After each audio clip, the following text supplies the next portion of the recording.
Hi there, welcome to my channel. Here we discuss decentralization, and one of the things I think people kind of forget in these markets when the market or the price of cryptocurrencies start to go down is that why are we doing this, right? Why are we investing into these decentralized solutions? Do we actually believe in what we are investing on, or are we just trying to get rich quickly? Or like, is this like some sort of pyramid scheme, or is this more like the future? Is the future decentralized?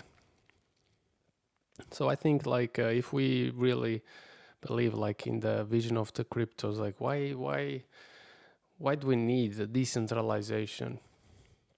And I think like one of the main topics that people talk about when they say decentralization is that, okay, we don't want banks controlling our money, or we want to be keep our money in private. We don't want to reveal how much money we have. And as you know, recently, like, or for example in these countries where there's unfortunately dictatorships, then like people are less in control of their own money. So like you can see like Venezuela, for example, or Colombia, or all these countries where people have little control, and then actually in fact the Bitcoin, these decentralized solutions become cash because they can use them to buy food basically, and whereas their fiat currency is basically worthless. So we need to discuss, is the future going to be decentralized, or is the future going to be centralized? And of course there's many options, like, and it's hard to predict, of course, if not impossible. Like, forecasts are always wrong. That's one of the things I've learned during this master's degree I'm doing here at Warwick. And so forecasts are always wrong. Like, it's kind of pointless to forecast, but as they say, even a wrong forecast is better than no forecast at all. For me personally, I think that decentralization might be a solution. But at the same time, and I was looking at, for example, if we compare the cryptocurrencies with the internet.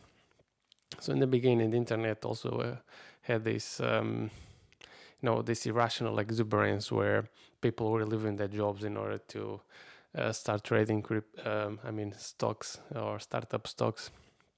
And kind of a little bit the same is happening in the cryptocurrency. So people are, I don't know, I'm sure some people are leaving their jobs in order to trade cryptocurrencies. So there are some similarities between the dot-com bubble and the cryptocurrency. I'm not going to call it bubble yet, but who knows, right? So if we are indeed, or if the similarities are actually there, then we are at the stage of irrational exuberance where, all these ICOs, people just spending a lot of money or investing a lot of money into them without they actually having a product. And that's exactly the same that happened in the internet in the early days. So the question is decentralization the way to go? Do we need it?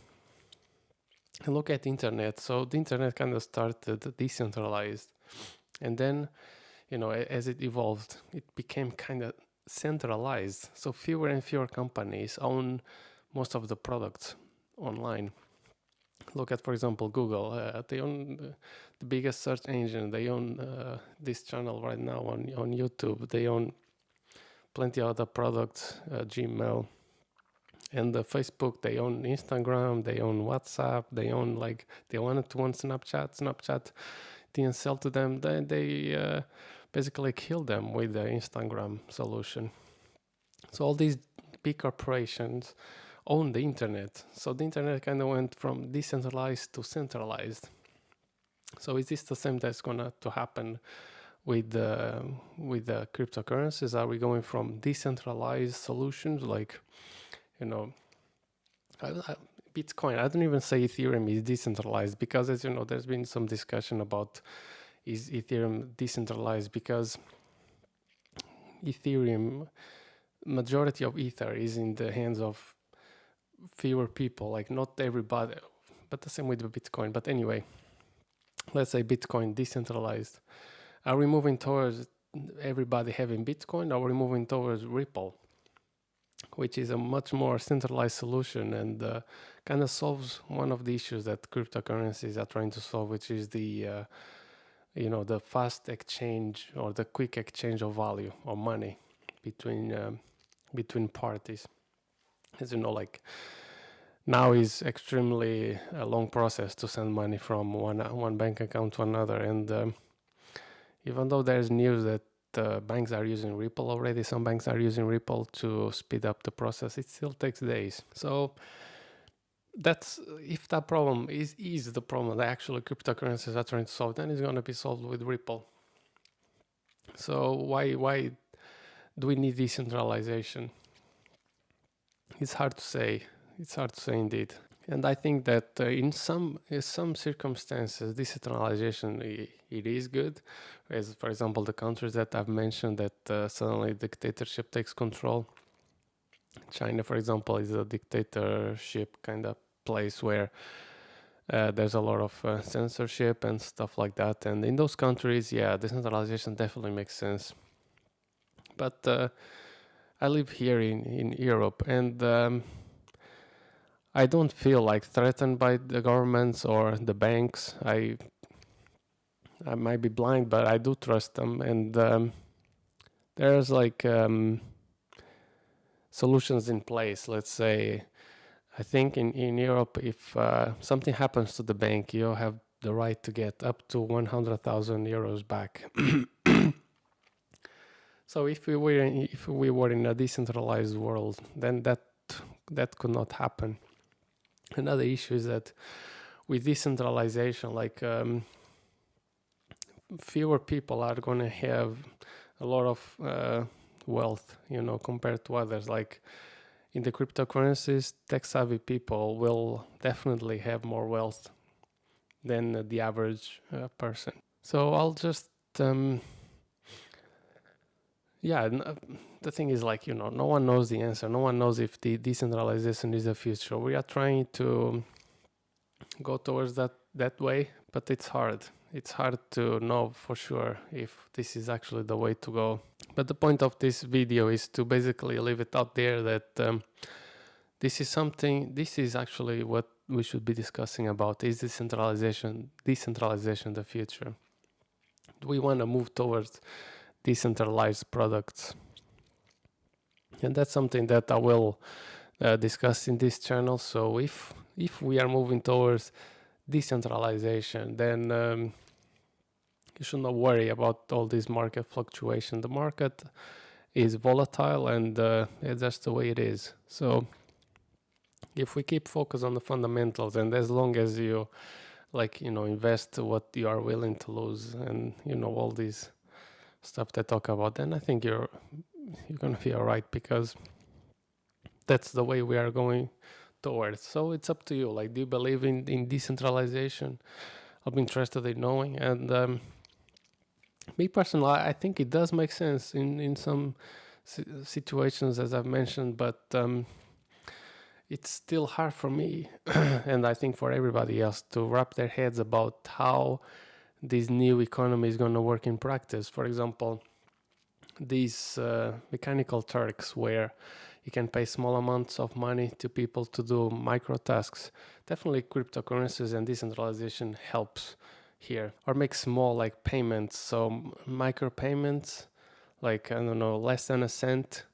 Or for example, this idea where you can be watching a video and then you are paid per second to watch, or the content creator is paid per second that the user watches the video, rather than fixed fee. Or for example, companies like Netflix that charge a fixed amount of money regardless of either you watch the video or the films or not. So if there's a solution that you just pay for what you watch and there's no need for these kind of monthly subscriptions or stuff like that, which don't actually make that much sense. You should pay for what you consume rather than paying a fixed amount. So in a way, I think they're playing like the insurance game where you're paying for the people that are watching, and even if you don't watch. So in these solutions, decentralization makes sense. But yeah, I'll be very happy to discuss with you, and of course in this channel I'm going to continue publishing more content related to decentralization because it's really interesting for me. And yeah, let me know what you think about decentralization. Do you think that we are moving towards decentralization or not? Are we moving towards Bitcoin or Ripple? Which one? Okay, that's all I wanted to cover today. Basically, leave this thought in the air about decentralization. Is this going to be the future or not? And as always, thank you for watching. Like or dislike this video, and subscribe if you're not already. And as always, I'll see you next time.